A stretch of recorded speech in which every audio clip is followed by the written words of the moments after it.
Crystal Stilts. You're watching Hold Up Now TV. So hold up. He's gonna regret that.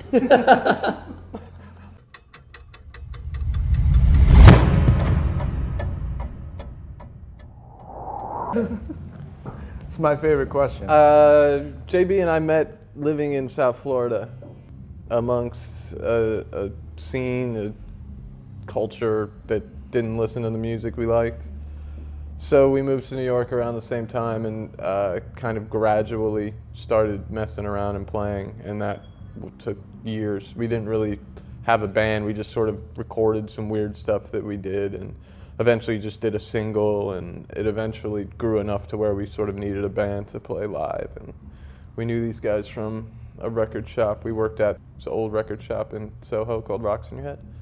It was a cool place. But we met most everybody we know through there. And this guy used to bring me peanut butter sandwiches. Peanut butter sandwiches. Peanut butter sandwiches. Hold up now. I brought some peanut butter.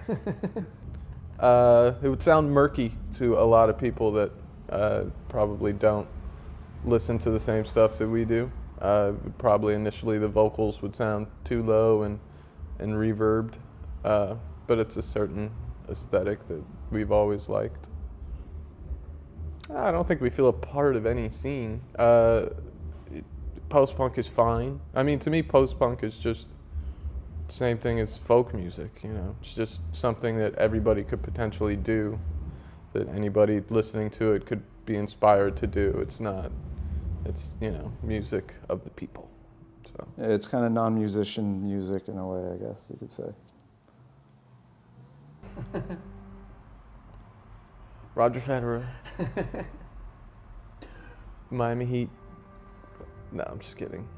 I guess for me, because I write, especially starting the band, I was very into like Baudelaire and Nerval and Rimbaud and stuff like that in terms of writing.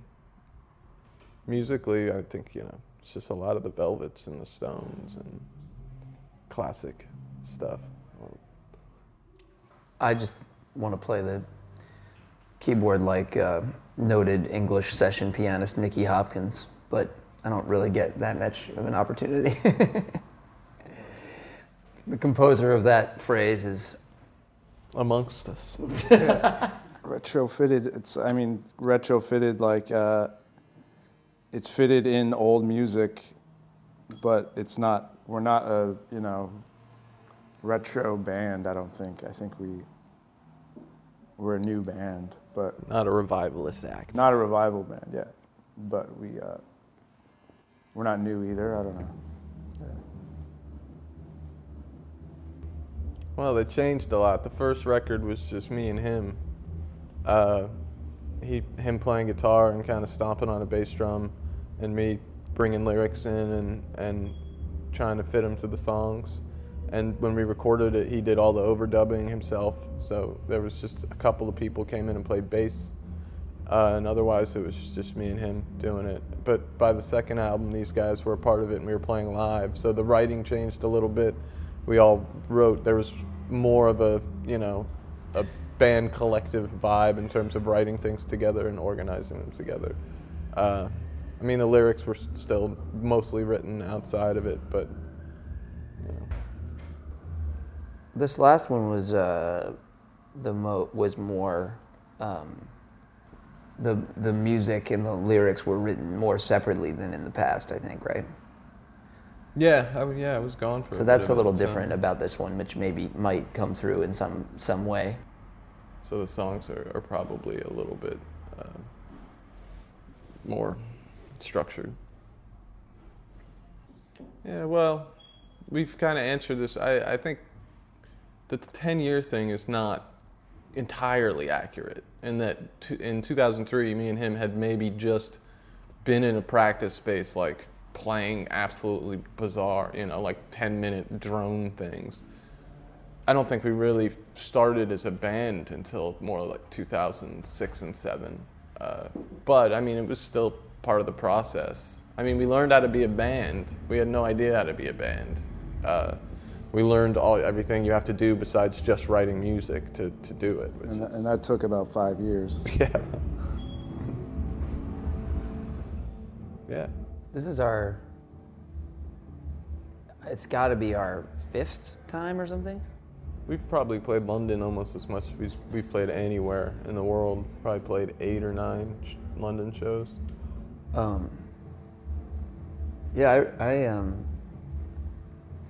I think we like it here. UK is always good for us. There's always people that I'm impressed with the depth of the music culture in the UK. It's funny when you were asking about the type of music we play and stuff, because I feel like the experience you'll have in the UK more often, it's like, you know, in the US, you'll be, you know, in some supermarket and, you know, some person will be like, oh, you guys are a band? What kind of music do you play? And you'll say something and they'll be like, oh, like the Beatles? You know, they have no frame of reference. And much more often in this country, you'll just talk to some cab driver and he'll be like, oh yeah, you know, Joy Division. Like, I don't know, there's like a depth, like it's deeper in the culture, I think, here. There's people you wouldn't expect knowing about things that you wouldn't expect them to know about, which is cool. You know, it's tough playing a different place every night. It can become really grueling. But I think, you know, we have it better than a lot of bands that are doing it. So our situation is pretty tolerable, if not always comfortable.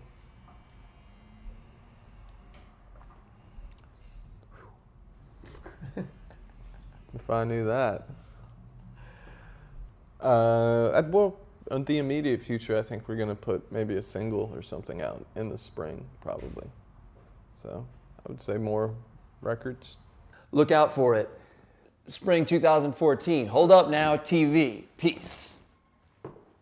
Wow, that was slick, man. That was good. That was real good. I like that exit. That Peace. was good, man. You held on the CE nicely.